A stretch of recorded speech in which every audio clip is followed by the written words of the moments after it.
Welcome to Diksha aari works. இன்றைக்கி நம்ம இந்த பொண்ணு வேர் பண்ணியிருக்கிற ப்ளவுஸோட ஸ்லீவ் டிசைன் எப்படி நம்ம ஒர்க் பண்ணுறோம் அப்படிங்கிறத இன்றைக்கி நம்ம பார்க்க போகிறோம்.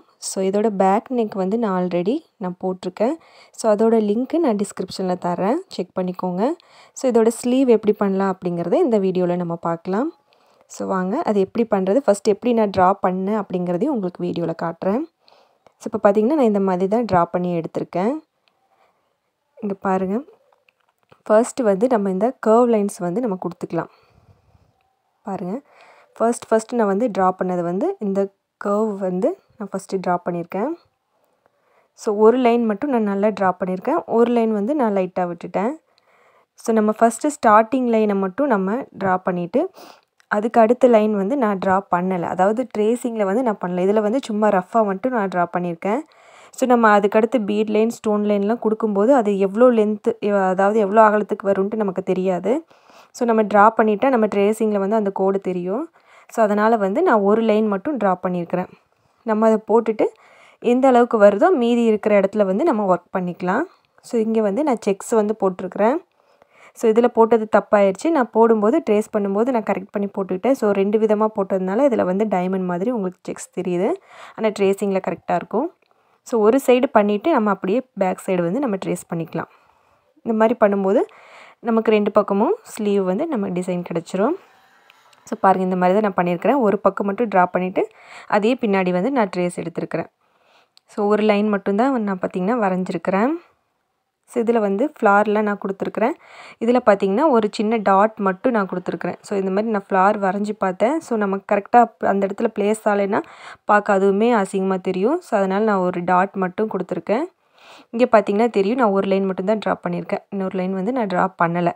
ஸோ நெக்ஸ்ட்டு அந்த ஒர்க் வந்து எவ்வளோ தூரத்துக்கு போகும்னு நமக்கு தெரியாது. ஸோ மேலேயும் பாருங்கள் அதே மாதிரி பண்ணியிருக்கிறேன். ஸோ நம்ம மீதி இருக்கிற இடத்துல நம்ம வந்து ஒர்க் பண்ணிக்கலாம். ஸோ இந்த மாதிரி பண்ணிக்கிட்டால் பிகினர்ஸ்க்கு வந்து ரொம்ப ஈஸியாக இருக்கும். ஸோ இது வந்து உங்களுக்கு நான் ஒரு ஐடியா கொடுத்துருக்கேன். ஸோ நீங்கள் இப்படி பண்ணுறதுனாலும் பண்ணலாம், இல்லைனா இந்த ஸ்டோனு பீடில் எவ்வளோ லென்த்து வரும்னு நீங்கள் மெஷர் பண்ணிட்டும் கூட நீங்கள் அதுக்கு தகுந்த மாதிரி நீங்கள் லைன்ஸை போட்டுக்கலாம். ஸோ அதை வந்து நம்ம கரெக்டாக மெஷர் பண்ண முடியாது அப்படிங்கிறதுனால நான் இப்படி வந்து ட்ரா பண்ணிக்கிட்டேன். ஸோ இதை எப்படி ஒர்க் பண்ணலான்னு பாருங்கள். நம்ம பேக் நெக்கில் கொடுத்தோம் இல்லையா, ஸோ அதே தான் நான் சிம்பிளாக வந்து இதுலேயும் கொடுத்து முடிச்சுருக்கேன். ஸோ இப்போ பாருங்கள், நம்ம இந்த லைனில் வந்து நம்ம ஒர்க்கை வந்து ஸ்டார்ட் பண்ணிக்கலாம். பாருங்கள், ஃபர்ஸ்ட் லைன் நம்ம வந்து நெக்ஸ்ட் லைன் வந்து நான் கொடுக்கல, அதாவது ட்ரேஸ் பண்ணல. இந்த ஃபர்ஸ்ட் லைனை மட்டும்தான் நான் ட்ரேஸ் எடுத்திருக்கேன். ஸோ இதில் மட்டும் நம்ம ஃபர்ஸ்ட்டு ஸ்டார்டிங் வந்து பீட் ஒர்க் வந்து கொடுத்துக்கலாம். இது பார்த்திங்கன்னா நான் ப்ரிசோ பிராண்ட் வந்து நான் பீட் வந்து யூஸ் பண்ணுறேன். ஸோ இப்போ புதுசாக வந்த சப்ஸ்கிரைபர்ஸ்க்கெலாம் தெரியல. ஸோ நிறைய பேர் கமெண்ட்ஸில் கேட்குறீங்க, அதனால் நான் சொல்கிறேன். நான் ப்ரிசோ பிராண்டும் நான் A1 பிராண்டும் வந்து நான் யூஸ் பண்ணுறேன். அதாவது நல்லா காஸ்ட்லியாக இருக்கணும், டிசைன்ஸுக்கு வந்து நம்ம ஒவ்வொரு பீடு வந்து நம்ம சின்ன சின்ன பீடாக இருந்தால் அந்த டிசைனுக்கு நல்லாயிருக்கும்.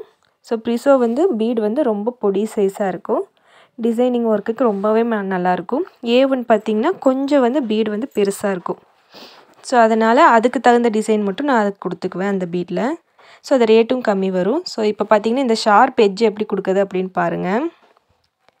ஸோ ஒரு ஸ்டிச்சு அந்த கோடு முடிகிற இடத்துல ஒரு ஸ்டிச் எக்ஸ்ட்ராவாக போட்டு அதுக்கப்புறம் நம்ம இந்த சைடில் ஒரு ஸ்டிச்சு கொடுத்துட்டு நம்ம பீடை கொடுக்கும்போது பார்த்திங்கன்னா, இப்போ வீடியோவில் உங்களுக்கு பார்த்தா நல்லா புரியும்னு நினைக்கிறேன். இப்படி கொடுக்கும்போது பார்த்திங்கன்னா இந்த ஷார்ப் எட்ஜ் வந்து உங்களுக்கு நீட்டாக கரெக்டாக கிடைக்கும். ஸோ ட்ரை பண்ணி பாருங்கள், இதுவும் ஒரு புது மெத்தடு தான். ஸோ இன்னொரு வாட்டியும் இந்த ஷார்ப் எட்ஜ்லேயும் நான் காட்டுறேன் பாருங்கள். நம்ம லைன் முடிகிற இடத்துல ஒரு ஸ்டிச் எக்ஸ்ட்ரா போட்டுட்டு நம்ம பார்த்திங்கன்னா இந்த லைன் எங்கே ஸ்டார்ட் ஆகுதோ அங்கே வந்து ஒரு ஸ்டிச் கொடுத்துக்கோங்க. பாருங்கள், கொடுத்துட்டு அதுக்கப்புறம் நம்ம பீடை கொடுக்கும்போது கரெக்டான ஷார்ப் எட்ஜ் வந்து நீட்டாக அழகாக கிடைக்கும். ஸோ இந்த மெத்தட் வந்து ஃபாலோ பண்ணி பார்த்துட்டு எப்படி இருக்குன்னு சொல்லுங்கள். ஸோ இதே மாதிரி வந்து ஃபுல்லாக நம்ம கொடுத்து முடிச்சிக்கலாம். இதுக்கு வந்து த்ரெட்டு வந்து பார்த்திங்கன்னா ஸ்விங் த்ரெட்டில் கோல்டு கலர் வந்து எடுத்திருக்கேன். இதுக்கு அடுத்து பார்த்திங்கன்னா இது வந்து 2.5 mm இருக்கிற ரவுண்ட் பீடு வந்து எடுத்திருக்கேன். ஸோ இதை ஒரு லைன் வந்து நம்ம கொடுத்து முடிச்சிக்கலாம். இந்த பீடு வந்து பார்த்திங்கன்னா இந்த மாதிரி விரலில் இந்த நூலை பிடிச்சிட்டு நம்ம உள்ளே நீடில் விட்டிங்கன்னா பார்த்திங்கன்னா ஈஸியாக வந்து இந்த பீடை வந்து எடுத்துக்கலாம். ஸோ இந்த மாதிரி யூஸ் பண்ணுங்கள், சீக்கிரமாக பீடு வந்து நீங்கள் போட்டு முடிச்சிக்கலாம். ஸோ இந்த எட்ஜில் பார்த்திங்கன்னா ஒரு ஸ்டிச்சு வந்து எக்ஸ்ட்ராவாக இந்த மாதிரி கொடுத்துட்டு அப்புறம் ஒரு ஸ்டிச் எக்ஸ்ட்ரா கொடுத்துட்டு நீங்கள் அப்படியே பீடு கொடுக்க ஆரம்பிச்சிங்கன்னா அது கரெக்டாக வரும். இல்லைனா ஒரு ஸ்டிச்சோடு நம்ம எடுத்து இந்த சைடு கொண்டு வரும்போது பீடு வந்து நகர்ந்து வர்ற மாதிரி இருக்கும். அதனால் ஒரு ஸ்டிச்சு வந்து நீங்கள் எக்ஸ்ட்ராவாக போட்டுக்கோங்க. பீடு வந்து கரெக்டாக அங்கே ஃபிட் ஆகும். இப்போ பார்த்திங்கன்னா ஸ்டோன் செயின் வந்து வைக்க போகிறேன். அதுக்கு முன்னாடி ஒரு 1 இன்ச்சுக்கு வந்து நம்ம ஒரு பீட் லைன் ஃபஸ்ட்டு கொடுத்துட்டு அதுக்கப்புறம் ஸ்டோன் வைங்க. ஸோ அப்போ தான் வந்து நம்ம saree வந்து டேமேஜ் ஆகாமல் இருக்கும். ஸோ கைக்கிட்ட வந்து நம்ம கீழே வந்து சேலையில் உரசும்போது நம்ம அந்த இடத்துக்கு saree டேமேஜ் ஆகாமல் இருக்கும். ஸோ இந்த மாதிரி பண்ணிக்கோங்க. ஹெவி ஒர்க் ப்ளவுஸ்லாம் பண்ணும்போது இந்த மாதிரி சைடில் வந்து ஸ்டோன் வராமல் பார்த்துக்கோங்க. ஸோ இப்போ இந்த மாதிரி வச்சு ஸ்டிச் பண்ணிக்கலாம். ஸோ இப்போது இந்த மாதிரி கட் ஆகிற இடத்துல கட் பண்ணிக்கோங்க. பண்ணிவிட்டு அதுக்கப்புறம் சேர்த்து வச்சு பக்கத்தில் வச்சு நல்லா நெருக்கமாக ஸ்டிச்சஸ் போட்டுக்கோங்க. இது முடிச்சுட்டு நம்ம பக்கத்தில் சுகர் பீடு கொடுக்கும்போது நல்லா செட் ஆகிக்கும். அதே மாதிரி இந்த ஷார்ப் எட்ஜ்லேயும் ஒரு ஸ்டோன் மட்டும் எக்ஸ்ட்ரா இருக்கிற மாதிரி வச்சு கட் பண்ணிடுங்க. உங்களுக்கு பார்த்திங்கன்னா தெரியும், ஒரு ஸ்டோன் வந்து எக்ஸ்ட்ராவாக நீட்டிகிட்ருக்குது வெளியே. ஸோ இதை வந்து ஸ்டிச் பண்ணிவிட்டு நம்ம இது பக்கத்துலேயே அந்த ஏற்கனவே கட் பண்ண அந்த லைனை மறுபடியும் வச்சு ஸ்டிச் பண்ண ஆரம்பிச்சிக்கலாம். அப்போ வந்து இதோட ஷார்ப் எட்ஜ் வந்து நமக்கு நல்லா நீட்டாக கிடைக்கும். இப்போ பார்த்திங்கன்னா எல்லாமே கொடுத்து முடிச்சிருக்கேன். இப்போ பார்த்திங்கன்னா இதில் வந்து லைன்ஸ் வந்து நான் ஸ்ட்ரெயிட்டாக இருக்கிற லைன்ஸ் வந்து நான் ஃபஸ்ட்டு கொடுத்து முடிச்சிருக்கிறேன். ஒரு சைடு மட்டும் இது மாதிரி கொடுத்துருக்கேன்.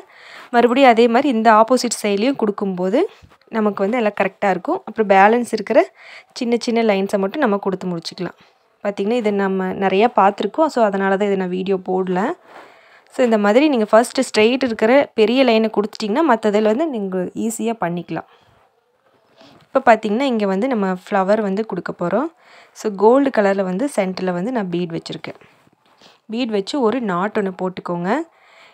இது பார்த்திங்கன்னா ஒரு ட்ராப் மாதிரி இருக்கிற ஷேப்பில் நம்ம பீட் வாங்கிக்கலாம். ஸோ இந்த மாதிரி வச்சு ஸ்டிச்சஸ் போட்டுக்கோங்க. ஃபஸ்ட்டு ஒன்று வச்சுக்கோங்க. அதுக்கப்புறம் நேராக ஆப்போசிட்டில் இன்னொரு பீடை வச்சுட்டு அங்கே ஒரு நாட் போட்டுக்கோங்க. ஃபஸ்ட் இந்த மாதிரி ஆப்போசிட் கொடுத்துட்டிங்கன்னா உங்களுக்கு போடுறதுக்கு வந்து ரொம்ப ஈஸியாக இருக்கும்.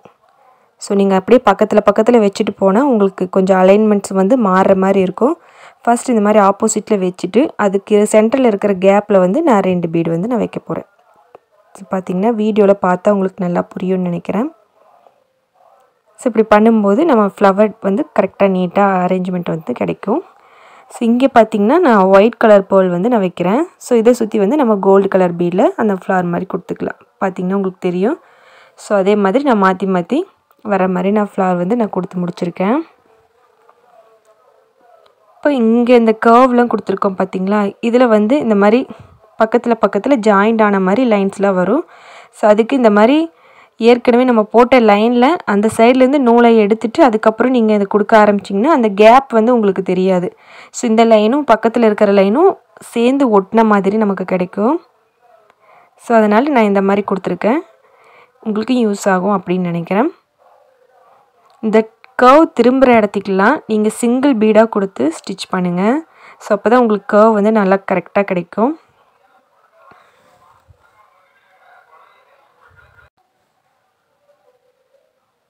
இதுக்கெலாம் பார்த்திங்கன்னா நான் ஸ்விங் த்ரெட்டு தான் நான் வந்து யூஸ் பண்ணுறேன். ஸோ இதோட சேம் கலரில் நீங்கள் எடுத்து யூஸ் பண்ணாலும் ஓகே தான்.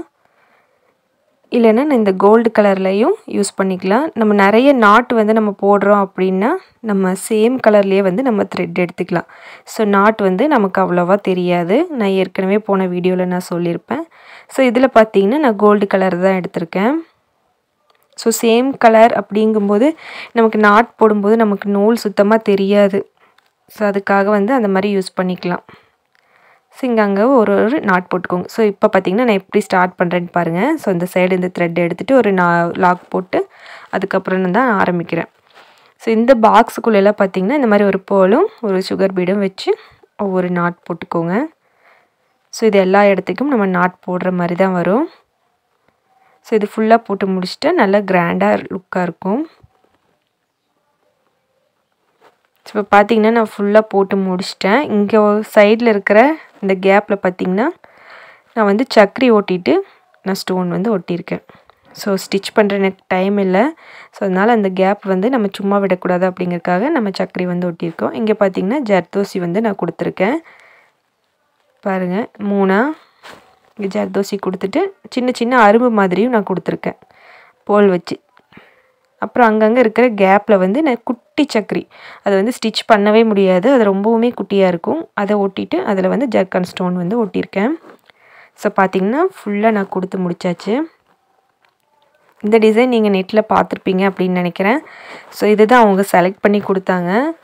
ஸோ எனக்கும் பார்த்தோன்னே இது நம்மளால் போட முடியுமா அப்படின்னு தான் தோணுச்சு. இருந்தாலும் நம்ம ட்ரை பண்ணலாம் அப்படிங்கிறக்காட்டிக்கு நான் ட்ரை பண்ணியிருக்கேன். ஸோ இது எனக்கு ரொம்பவுமே நீட்டாக அழகாக வந்திருக்கு, ரொம்ப பிடிச்சிருக்கு. அவங்களுக்கும் ரொம்ப பிடிச்சிருக்கு அப்படின்னு சொன்னாங்க. அவங்களும் ரொம்பவே சந்தோஷமாக இருந்தாங்க. ஸோ அந்த வீடியோ பாருங்கள். இப்போது அந்த பொண்ணுக்கு வந்து ரொம்பவுமே அழகாக நீட்டாக இருந்துச்சு. ஸோ இதோட வீடியோ நம்ம பார்க்கலாம் நெக்ஸ்ட்டு. தேங்க்யூ. சப்ஸ்கிரைப் பண்ணிக்கோங்க. பாய்.